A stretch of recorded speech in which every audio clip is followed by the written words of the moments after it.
Welcome students.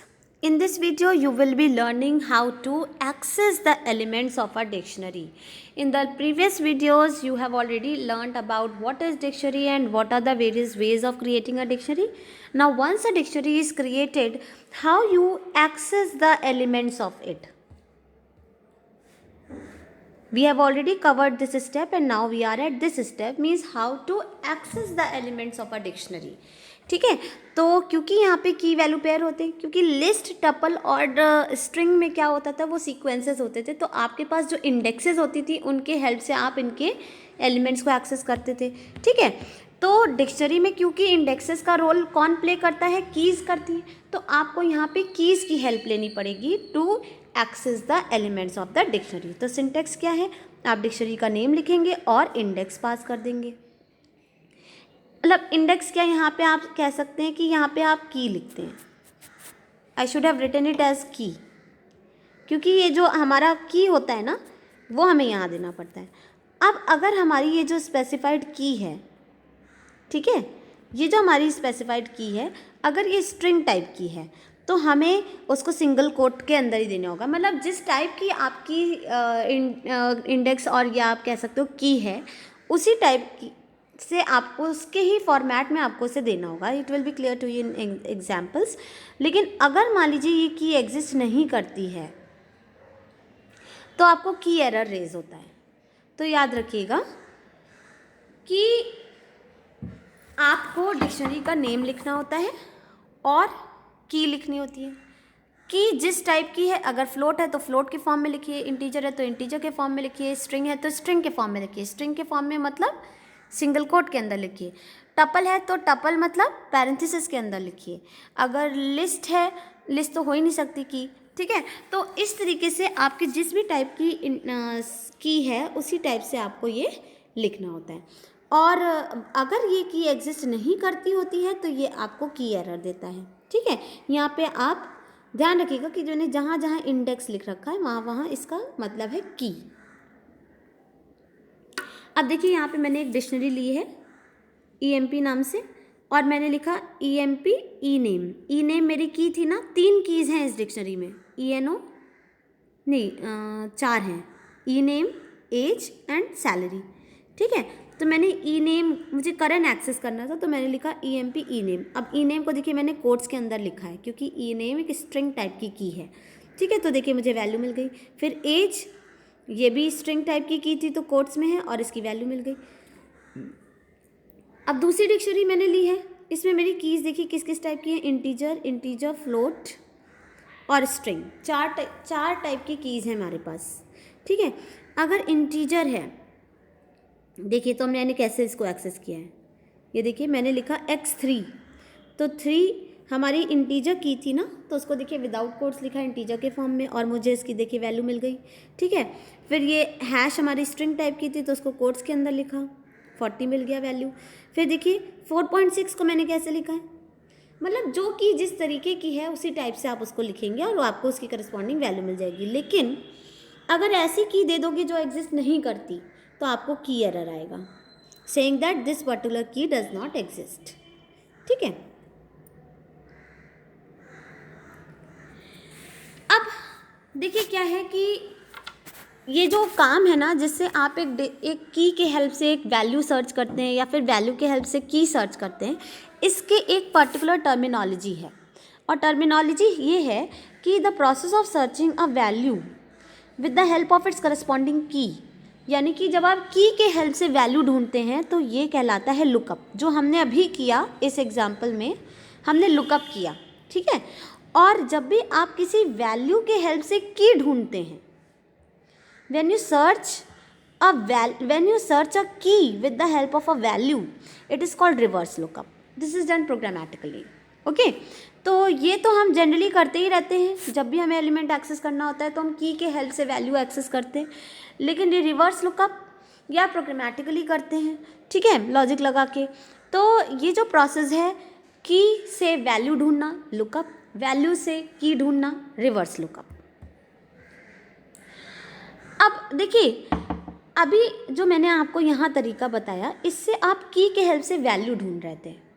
ठीक है, यानी कि आपको जब भी कोई वैल्यू ढूंढनी हो तो आप की का हेल्प लेते हैं. What if you want to just access the keys of the dictionary. आपको सिर्फ और सिर्फ एक डिक्शनरी की कीज जाननी है, आपको वैल्यू नहीं जाननी, या फिर आपको सिर्फ और सिर्फ वैल्यूज़ ही जाननी है, आपको कीज़ नहीं जाननी. तो उसके लिए हमारे पास पाइथन लाइब्रेरी में दो फंक्शंस होते हैं, कीज़ और डिक्शनरी, कीज़ और वैल्यूज़ नेम से. ये देखिए कीज़ फंक्शन जो कि आपको सिर्फ और सिर्फ कीज़ दे देगा उस डिक्शनरी की जिस डिक्शनरी ने इसको इन्वोक किया है, और वैल्यूज़ आपको उसकी सिर्फ और सिर्फ वैल्यूज़ देगा. तो देखिए यहाँ पे देखिए मैंने एक डिक्शनरी ले रखी है EMP. मुझे इस EMP की डिक्शनरी की सिर्फ कीज़ जाननी थी, यानी ENO, ई नेम, एज और सैलरी. मुझे सिर्फ ये जानना था. तो देखिए मैंने क्या किया, EMP.keys. अब आप इसका आउटपुट देख के थोड़ा सा सोच रहे होंगे कि ये क्या लिखा है. अंदर तो देखिए सारी कीज़ हैं, ठीक है, लेकिन ये जो कीज़ और वैल्यूज़ फंक्शन होते हैं ना, ये एक सीक्वेंस रिटर्न करते हैं. और वो सीक्वेंस में अगर आपने कीज़ फंक्शन यूज़ किया है तो सारी कीज़ होंगी, और वैल्यूज़ यूज़ किया है तो सारी वैल्यूज़ होंगी, ठीक है. लेकिन ये जो सीक्वेंस है ये लिस्ट टपल या स्ट्रिंग नहीं होता, ये एक नॉर्मल सीक्वेंस होता है जिसका कोई नाम नहीं है. तो इसीलिए इसको डिक्ट अंडरस्कोर कीज़ के अंदर दिया जाता है. इसी तरह आप जब EMP.values करोगे तो आपको देखिए इस तरीके से आउटपुट मिल रहा है. वैल्यूज़ सारी मिल रही हैं, लेकिन डिक्ट अंडरस्कोर वैल्यूज़ ये इस तरीके से देता है. अगर आपको ये जो सीक्वेंस है ये मान लीजिए आपको लिस्ट के फॉर्म में चाहिए, तो आप उसको लिस्ट फंक्शन के हेल्प से कन्वर्ट कर लो. तो ये जो सीक्वेंस क्रिएट हुआ ये लिस्ट में कन्वर्ट कर देगा लिस्ट फंक्शन. तो देखिए आपको सिर्फ कीज़ मिल गई. इसी तरह लिस्ट फंक्शन के अंदर हमने EMP.values लिखा तो अब मुझे लिस्ट ऑफ वैल्यूज़ मिल गई. तो वैसे तो आपके ऊपर है आप कैसे यूज़ करना चाहें, लेकिन नॉर्मली अगर आपको इस तरीके से आउटपुट चाहिए तो ये लिखना पड़ेगा लिस्ट फंक्शन साथ में, वरना आप नॉर्मली लिखिए EMP.keys और आपको कीज़ और वैल्यूज़ मिल जाएंगी, ठीक है. तो keys and values function are returning a sequence which are containing only the keys or only the values of the dictionary respectively, ठीक है. अब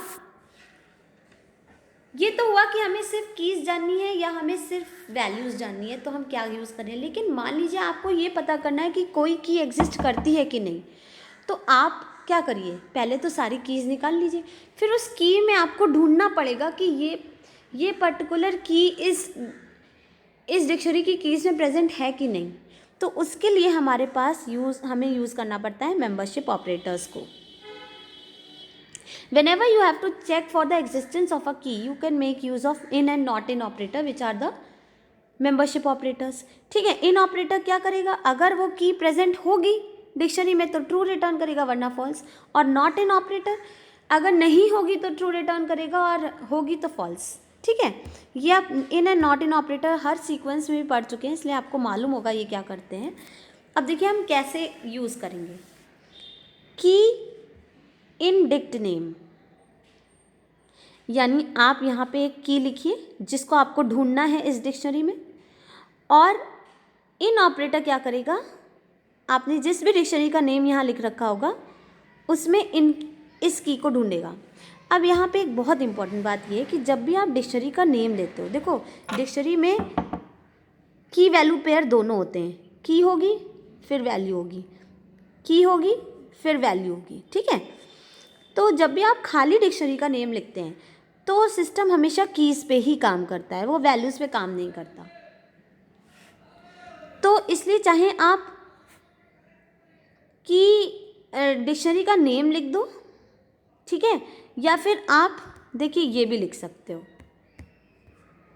ये देखिए हमने जो डिक्शनरी के नेम दे रखे हैं ना, डिक्शनरी का नेम दे रखा है, इनकी जगह आप डिक्ट नेम डॉट कीज़ और डिक्ट नेम डॉट वैल्यूज़ भी लिख सकते हो.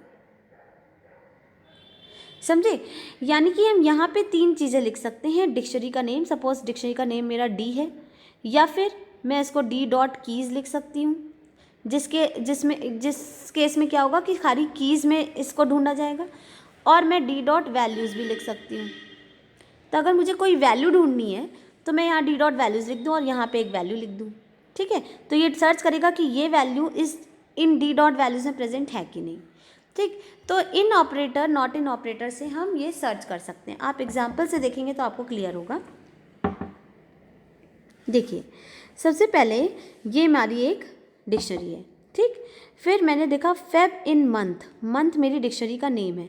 तो ये जो जब आप यहाँ पे डिक्शनरी का नेम लिखते हो तो डिक्शनरी सिर्फ अपनी कीज से काम करता है, ये बात ध्यान रखना। तो ये देखेगा जैन इज़ फेब और नॉट, नहीं, फेब इज़ फेब, ट्रू। तो ये आपने उसको मिल गया, यानी कि Feb is there in dictionary, तो इसने ट्रू दे दिया। फिर मे नहीं है, देखिए इस डिक्शनरी में, इस डिक्शनरी में नहीं है। जैन है, फेब है, मार्च MAR है और APR है, मे नहीं है, इसलिए फॉल्स आ गया। फिर may not in month, not in लगाया, ये कह रहे हैं कि मे मंथ में नहीं है, तो this is true. Jain in month dot keys, अब हमें ढूंढना है कि जैन मंथ डॉट कीज में है कि नहीं, तो ये कह रहा है ट्रू। मंथ डॉट कीज लिखो चाहे मंथ लिखो, कीज पे ही काम होगा, है ना। फिर 31 इन मंथ डॉट वैल्यूज़, अब मंथ डॉट वैल्यूज़ कौन कौन सी वैल्यू है, 31 है, 28 है, 31, 30, यानी 31 है ना, इसलिए ट्रू आ रहा है, ठीक। इसकी वजह से मालूम क्या आया, एक सीक्वेंस आया जिसमें वैल्यूज थी 31, 28, 31, 30, ठीक है, ये वैल्यूज़ आई। अब ये ढूंढ रहा है कि 31 इसमें प्रेजेंट है कि नहीं, हाँ प्रेजेंट है, इसलिए ट्रू आ गया, ठीक है। फिर इसी तरह month dot values 28 not in month dot values, ये कह रहा है कि 28 मंथ की वैल्यूज़ में प्रेजेंट नहीं है, लेकिन प्रेजेंट है, ये देखिए, तो ये फॉल्स दे देगा, ठीक है। फिर June not in month dot keys, ये कह रहा है कि जून मंथ की कीज़ में प्रेजेंट नहीं है, तो ट्रू है ये बात, ठीक। फिर उसके बाद तो इस तरीके से देखिए हमने क्या किया कि हम किसी वैल्यू को या फिर किसी की को डिक्शनरी में मेंबरशिप ऑपरेटर्स के हेल्प से ढूंढ सकते हैं। अगर आपको वैल्यू ढूंढनी है तो आप एक वैल्यू लिखिए, यहाँ पे एक वैल्यू लिखिए, फिर इन लिखिए और फिर यहाँ पे डी डॉट वैल्यूज़ लिखो, ताकि आपकी ये वैल्यू जो है वैल्यूज़ में ढूंढ ली जाए, ठीक है, ऐसे। और अगर आपको की ढूंढनी है तो आप यहाँ पे की लिखिए, इन लिखिए, इन या नॉट इन, और फिर या तो डी लिखिए खाली, यानी डिक्शनरी का नेम, या फिर डी डॉट कीज़ लिखिए, ठीक है। तो इनके हेल्प से आप किसी डिक्शनरी की किसी वैल्यू को या फिर किसी एक पर्टिकुलर की को ढूंढ सकते हैं, डिक्शनरी में सर्च कर सकते हैं। अगर होगी तो ट्रू दे देगा, नहीं होगी तो फॉल्स दे देगा, and opposite is the work of not in operator.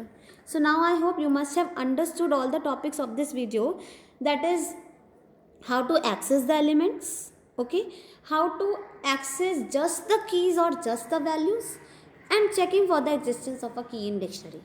If you have any confusion, you can write it in the comment section. Thank you so much.